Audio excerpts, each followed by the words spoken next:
d'abord, la mise au point. On va faire une mise au point aujourd'hui sur tout ce qui est Zero Trust, puisqu'on entend beaucoup parler du Zero Trust, des éditeurs qui vont proposer du Zero Trust. Aujourd'hui, il faut comprendre que l'approche Zero Trust est un ensemble de concepts. C'est-à-dire que ce n'est pas une seule solution qui va répondre à cette problématique de Zero Trust, ou ce concept de Zero Trust. C'est une addition et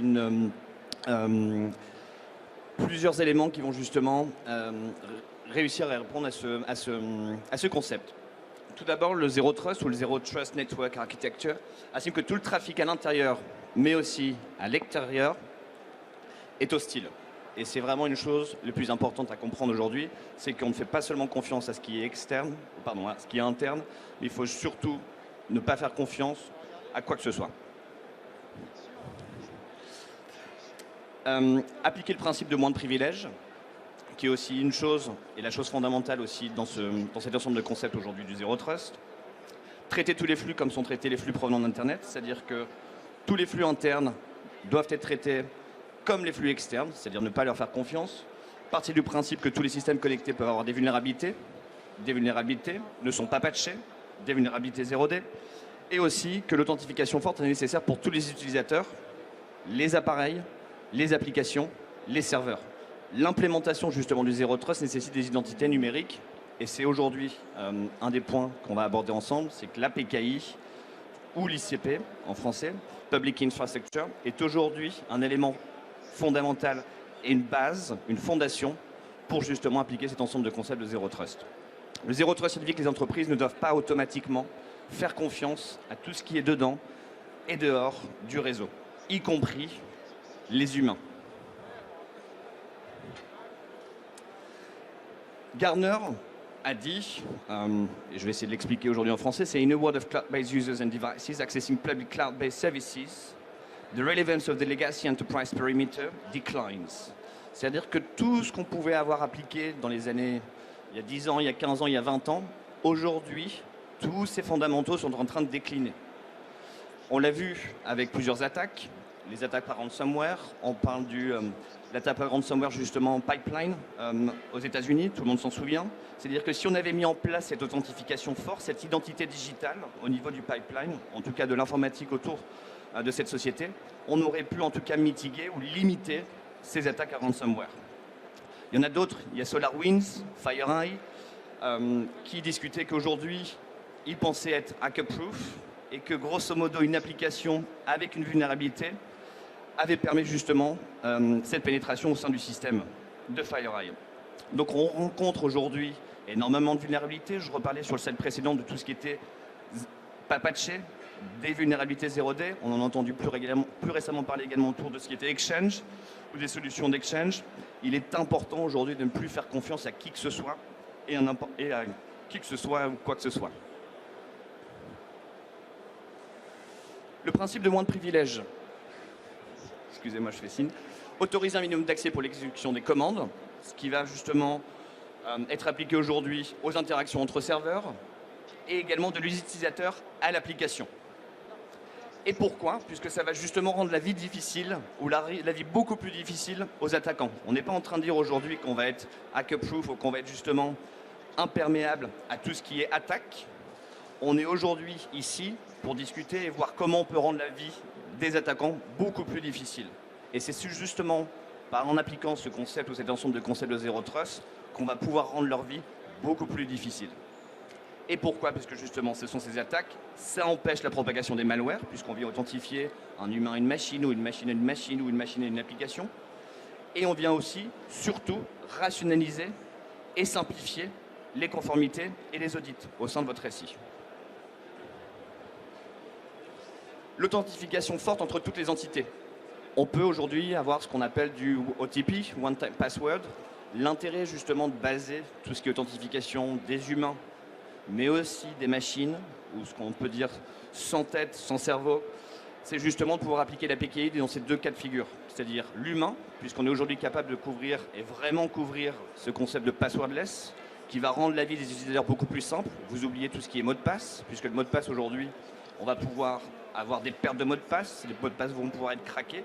L'intérêt justement d'identifier l'utilisateur mais aussi la machine, avec cette authentification forte, c'est que l'expérience utilisateur va être beaucoup plus simple.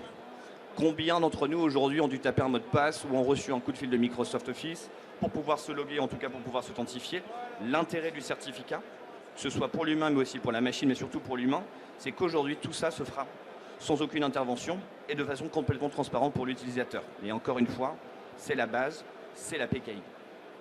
L'authentification trop forte entre serveur, application et conteneur, qui nécessite également ces certificats. Et la recommandation, justement, ce qu'on a aujourd'hui pour vous, c'est l'identification par site numérique pour les humains et pour les machines. Et on revient au slide précédent où on parlait de conformité d'audit. L'intérêt de ne pas démultiplier les protocoles, que ce soit OTP et peut-être certificat pour les machines, le faire pour les deux, pour les humains et les machines, va rendre justement la gestion et le cycle de vie de ces certificats beaucoup plus simple. Par où commencer? Mais la première chose, c'est de commencer par un inventaire. Puisqu'aujourd'hui, malheureusement, on a également une business unit de tests d'intrusion dans notre société. Les attaquants, et surtout nos gentils hackers, font un inventaire beaucoup plus précis, clair, que les clients eux-mêmes. Et combien de fois on arrive chez le client avec une cartographie du réseau en disant « Ah oui, c'est vrai, on avait cette application-là, on avait ce service ici ». C'est aujourd'hui la priorité, c'est justement de faire un inventaire de votre récit. L'authentification des utilisateurs, on en a parlé, avec tout ce qui est passwordless. Et puis enfin, surtout, pour les systèmes qui ne peuvent pas forcément supporter l'automatisation autour de la gestion des certificats, des installations, des renouvellements, c'est justement d'isoler ces vieux systèmes pour justement limiter les risques. Donc, on récapitule, c'est l'authentification des utilisateurs, l'inventaire et enfin l'isolation. Freaks, I need you. Donc la conclusion, et on reprend une analogie qu'on a utilisée pendant des années, voire même quasiment des décennies, c'est que les architectures Zero Trust s'appuient sur les identités numériques pour justement l'authentification forte. Les certificats numériques peuvent sécuriser et sécurisent aujourd'hui machines et utilisateurs. Les bénéfices, c'est justement une sécurité plus robuste, c'est de rendre la vie des attaquants beaucoup plus compliquée et aussi de simplifier pour le SI la gestion automatisée du cycle de vie de ces certificats. Et on reprend l'exemple justement de la ligne Maginot qu'on a utilisée à l'époque pour les firewalls ou autres. Cette application, en tout cas cette analogie, s'applique plus aujourd'hui qu'auparavant, puisque la ligne Maginot, justement, c'est un petit peu votre firewall. Il faut voir que la frontière du nord de la France, on est dans le nord, on est à Lille, on est une société lilloise, et bien justement, on n'avait pas forcément de défense, pas de réservistes, et c'est un petit peu ce qui se passe aujourd'hui dans le SI. C'est-à-dire que vous pouvez blinder justement tout ce qui vient d'Internet, pas forcément regarder à ce qui se passe en interne, et c'est justement là où on va avoir ce problème, ou en tout cas, cette limitation de risque qui n'est pas forcément pleine. Et enfin, on va utiliser cette analogie durant des années, c'est justement ce que je disais au niveau des firewalls auparavant. Donc la conclusion, c'est qu'il ne faut faire confiance à personne, et c'est vraiment une base de cet ensemble de concepts de Zero Trust, ne faire confiance à personne et ne faire confiance à quoi que ce soit. Voilà, je ne sais pas si vous avez des questions.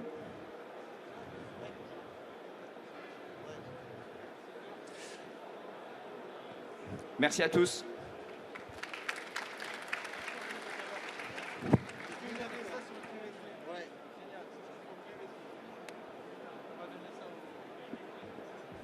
Alors, attendez. Bah oui, quand même, on va pas partir comme ça. Est-ce que... Peut-être que quelqu'un a une question à vous poser, Timothée? Mais justement, je n'ai pas vu de main levée, donc c'est pour ça que je me suis permis mais je vais relancer, parce que je suis sûr que si quelqu'un a une petite question à poser à Timothée, est-ce que tout est clair pour vous sur le trust? Le Zero Trust. Bon, bah c'est que la présentation était claire. Tu vois, vous voyez, merci. Vous savez très bien. Merci quand même. Hop, je vais mettre la petite bonnette.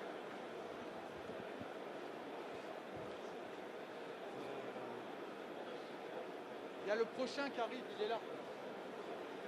Il amène la... Voilà.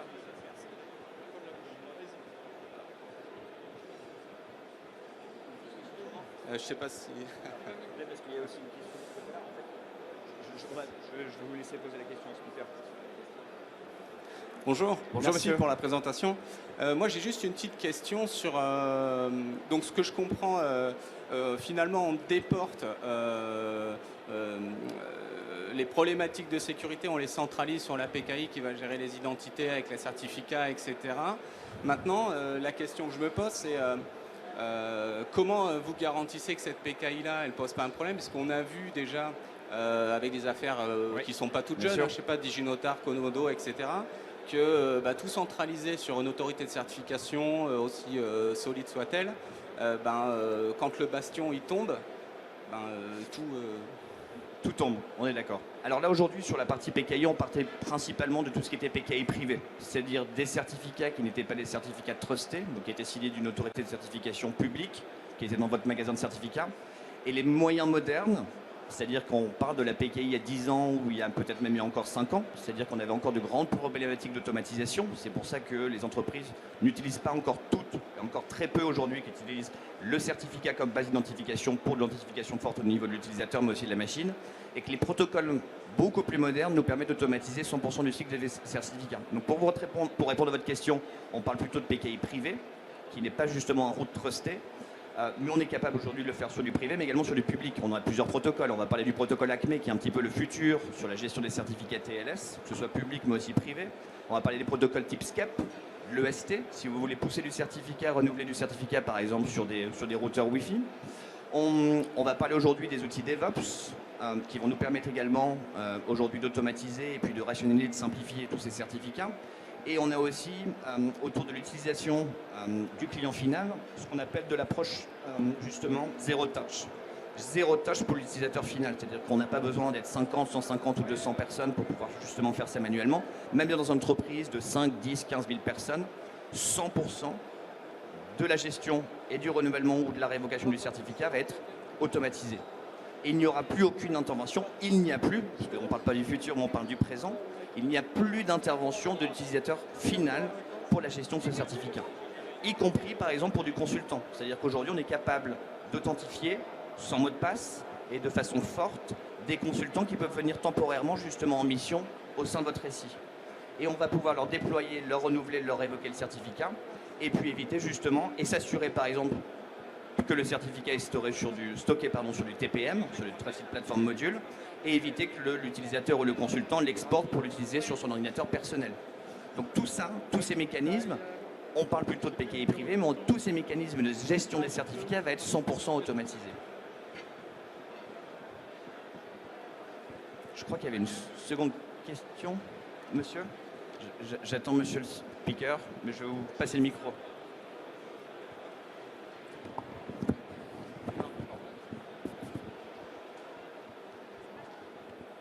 Oui, alors il s'agissait de... Bien proche de la bouche. D'accord. Oui, donc ma question consistait sur la certification des exécutables. Donc s'assurer que seuls les exécutables disposant d'un chiffrement, d'une signature numérique, soient autorisés à s'exécuter dans le cas en interne. Qui sont en général donc des développements parfois internes qui sont chiffrés, enfin qui disposent d'un certificat avec la PKI interne. Donc ça, je pense que c'est un élément qui est aussi important pour la partie Zero Trust. Oui, alors, d'accord. C'est ce qu'on disait, c'est-à-dire au niveau des applications, on parlait des serveurs, des devices, que ce soit des laptops, des smartphones, des tablettes, mais aussi la partie applicative. C'est-à-dire qu'on va pouvoir fournir un certificat à cette application pour s'assurer que l'application est aussi en termes de privilèges, parce que là on s'est un petit peu concentré sur la PKI, mais le Zero Trust et l'ensemble du concept de Zero Trust, on va parler de PAM, on va parler d'IAM, s'assurer que justement il y a le moindre privilège, mais en termes de certificat sur l'application, oui, on va être capable de pousser un certificat pour s'assurer que l'application, d'une part, avec d'autres outils qu'on ne va pas aujourd'hui fournir, mais qui peuvent justement venir en complément, s'assurer que l'application a l'autorisation et n'a pas des privilèges, par exemple, qui sont élevés. Et on va justement se munir du certificat pour s'assurer que l'identité, mais surtout l'authentification, peut se faire aujourd'hui. Alors ça, c'est un gros challenge pour une entreprise. C'est effectivement, ça veut dire interdire l'exécution de scripts ou de développement interne qui ne sont plus, qui n'ont plus de signature, quoi. Mm-hmm. Alors sur la partie certificat, en tout cas sur la partie exécution, sur la partie privilège, c'est malheureusement pas mon domaine de compétence. Ce que je peux vous dire aujourd'hui, c'est que sur la partie applicative, on va être capable aujourd'hui de pousser du certificat. Sur la partie privilège, c'est une autre question. Je pense qu'il faudra s'adresser à des personnes qui sont compétentes dans ce domaine-là. Aujourd'hui, sur la partie certificat, je peux vous répondre qu'il est possible, en tout cas, d'authentifier l'identité justement de ces applications.